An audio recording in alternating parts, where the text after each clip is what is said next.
Assalamualaikum warahmatullahi wabarakatuh. Perkenalkan, nama saya Fauzi Albas dari kelas MN21I. Di sini saya akan mempresentasikan tugas pemasaran berkelanjutan. Saya mengambil judul yaitu Greenback. Greenback adalah bisnis yang memproduksi dan menjual tas ramah lingkungan yang terbuat dari bahan daur ulang dan berkelanjutan. Tas ramah lingkungan adalah tas yang terbuat dari bahan yang tidak berbahaya bagi lingkungan, mudah terurai, dan dapat digunakan berulang kali. Adapun bahan untuk membuat tas yaitu kain belacu, bambu, kertas coklat, dan bahan lain yang bisa didaur ulang. Dan kita bekerja sama dengan platform e-commerce yang berfokus pada penjualan produk ramah lingkungan dan berkelanjutan. Platform ini bertujuan untuk memudahkan konsumen dalam menemukan dan membeli produk yang bertanggung jawab terhadap lingkungan dan sosial, serta mendukung bisnis lokal yang memiliki komitmen terhadap berkelanjutan. Poin selanjutnya ada nilai-nilai dari Greenback. Yang pertama, nilai dari lingkungan, yaitu mengurangi penggunaan plastik dan bahan sekali pakai dengan menawarkan alternatif ramah lingkungan. Dampak penggunaan plastik sekali pakai terhadap bumi ini akan semakin besar dan tidak terbendung bila tingkat penggunaannya tidak ditekan dari sekarang juga. Pasalnya, tren pemakaian plastik sekali pakai cenderung terus akan meningkat 3,8% per tahun hingga 2030. Plastik memberikan dampak buruk bagi lingkungan, mulai dari proses ekstraksi minyak bumi sebagai bahan bakunya hingga keberadaannya di lingkungan sekitar sebagai sampah. Laporan tersebut menyebutkan plastik sampah yang berada di pantai, sungai, serta berbagai tempat lain di darat melepaskan gas rumah kaca dalam jumlah yang tinggi. Solusi utama tentunya masyarakat harus mengurangi penggunaan sampah plastik ini. Maka dari itu, di sini kita membuat tas yang ramah lingkungan. Yang kedua, dari nilai sosial, yaitu memberikan peluang kerja bagi komunitas lokal dan melibatkan mereka dalam proses produksi. Berdasarkan hal tersebut, kewirausahaan sosial dapat menjadi salah satu solusi pemberdayaan masyarakat untuk memecahkan permasalahan sosial yang ada di masyarakat, yaitu kemiskinan. Dengan demikian, kewirausahaan sosial berperan dalam memperdayakan masyarakat yang bertujuan untuk meningkatkan kesejahteraan masyarakat. Dengan ini, kita bisa meningkatkan lapangan kerja bagi masyarakat. Yang ketiga, ada poin ekonomi, yaitu mendukung ekonomi lokal dengan menggunakan bahan baku lokal dan menjual produk dengan harga yang terjangkau. Sebenarnya, produk lokal Indonesia dapat bersaing dengan produk luar negeri. Banyak produk dalam negeri yang memiliki kualitas tak kalah baik dari produk luar negeri. Namun, rendahnya kesadaran masyarakat yang membuat produk lokal tidak terlalu eksis. Sekarang ini produk dalam negeri sudah banyak yang memiliki model trendy serta kualitas yang baik. Sebagai warga masyarakat Indonesia, alangkah lebih baik menggunakan produk yang hanya menggunakan produk buatan dalam negeri dibandingkan menggunakan produk impor yang hanya menguntungkan negara pengimpor. Dengan bisnis usaha yang akan kita jalani akan semakin berkembang dan dikenal secara luas oleh masyarakat ketika Anda membeli dan menggunakan produk lokal dan Anda ikut membantu mereka terus berkembang dan berkreasi untuk menciptakan inovasi produk yang mampu bersaing di pasar. Yang poin selanjutnya, berbagai macam tas Greenback. Di sini kita ada berbagai macam tas Greenback, yaitu yang pertama ada tas belanja. Kenapa sih kita harus memakai tas belanja yang ramah lingkungan? Tas belanja ramah lingkungan bukan hanya sekedar trendy atau untuk membawa barang belanjaan dari pasar, ataupun hanya sekedar aksesoris instagramable saat nongkrong sambil nyeruput kopi dengan sedotan kertas. Ada banyak alasan mengapa menggunakan tas belanja ramah lingkungan adalah cara yang tepat untuk menggantikan kantong plastik saat membawa barang belanjaan Anda. Kantong plastik sendiri ini membunuh hingga 100.000 hewan laut setiap tahunnya. Salah satunya yaitu penyu belimbing. 1 dari 3 penyu belimbing ditemukan penuh plastik di dalam perutnya. Hal ini disebabkan karena mereka bingung membedakan antara plastik dan mana ubur-ubur yang untuk mereka makan. Saat kantong plastik ini membutuhkan waktu hingga 500 tahun untuk terurai di tempat pembuangan sampah. Saat kantong plastik terurai, mereka menyerap racun yang kemudian dapat dilepaskan ke angin atau tanah. Yang kedua, ada tas ransel yang ramah lingkungan. Tas ransel ramah lingkungan adalah tas yang dibuat dari bahan dan proses yang berkelanjutan. Mereka dirancang untuk mengurangi dampak lingkungan dan produksi dan penggunaan tas ransel. Ada banyak jenis tas ransel yang ramah lingkungan yang kita buat. Beberapa terbuat dari bahan daur ulang seperti botol plastik bekas. Yang lainnya juga terbuat dari bahan berkelanjutan seperti bambu dan kapas organik. Yang ketiga ada tas lempang. Banyak sekali orang yang pergi atau hanya main ataupun jalan-jalan hanya menggunakan tas lempang karena itu simple ya. Dengan alasan ini kita membuat juga tas selempang yang ramah lingkungan karena itu bisa mengurangi bahan tas yang susah didaur ulang. Selanjutnya ada strategi mencari modal. Bagaimana sih kita mencari strategi modalnya? Yang pertama ada bootstrapping, yaitu menggunakan modal pribadi dan keuntungannya dari penjualan untuk membiayai pertumbuhan bisnis.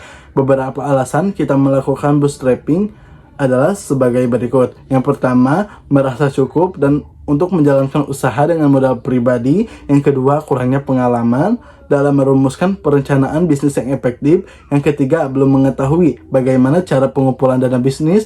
Yang keempat, tidak memprioritaskan pencarian investor demi menghemat waktu. Yang kelima, belum bisa membuat promosi produk yang menarik untuk menggait investor. Yang keenam, terakhir, ingin mengkontrol kegiatan bisnis sepenuhnya karena belum yakin dengan pihak yang lain. Yang kedua ada mencari investor. Nah, jika kita kekurangan modal, kita bisa mencari investor yang tertarik dengan bisnis kita. Alasannya mengapa kita harus mencari investor untuk tambahan modal usaha sehingga tidak terjebak pada penambahan modal yang sia-sia dan justru akan membebani keuangan usaha pada akhirnya. Ekspansi bisnis dalam proses perjalanan usaha akan senang ketika mengalami peningkatan usaha. Selanjutnya ada strategi pemasaran. Yang pertama, strategi pemasaran digital. Kita menggunakan media sosial, email marketing, dan iklan online untuk menjangkau target pasar. Digital marketing adalah kegiatan pemasaran produk dan layanan melalui media internet. Seiring berkembangnya teknologi, pemasaran digital menjadi salah satu skill yang wajib kita kuasai untuk memasarkan produk. Alasannya, kini pengguna internet di dunia ada sekitar 5,3 miliar orang. Artinya, makin banyak orang terhubung dengan internet sehingga bisa memicu meningkatkan kegiatan transaksi online. Melihat peluang emas ini dengan mengadopsi strategi online marketing seperti pemasaran digital, kita bisa menyimpulkan tujuan digital marketing adalah supaya bisnis bisa menjangkau target pasar yang lebih luas. Selanjutnya ada kemitraan.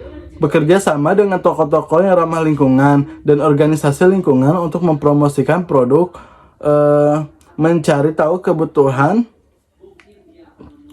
dan tantangan yang dihadapi oleh mitra potensial. Tawarkan solusi yang dapat memberikan manfaat bagi kedua belah pihak, seperti memberikan diskon, dukungan teknis, dan pelatihan. Dan dengan membangun hubungan yang saling menghormati dan saling percaya, komunikasikan secara terbuka dan jujur. Berikan umpan balik yang konstruktif dan hargai kontribusi dan usulan dari mitra Anda, serta mengukur dan mengevaluasi dampak kemitraan kita dan tentukan indikator kerja utama yang dapat mengukur seberapa baik kita mencapai tujuan bersama, seperti meningkatkan penjualan, kepuasan pelanggan, dan kesadaran merek. Selanjutnya ada target pasar.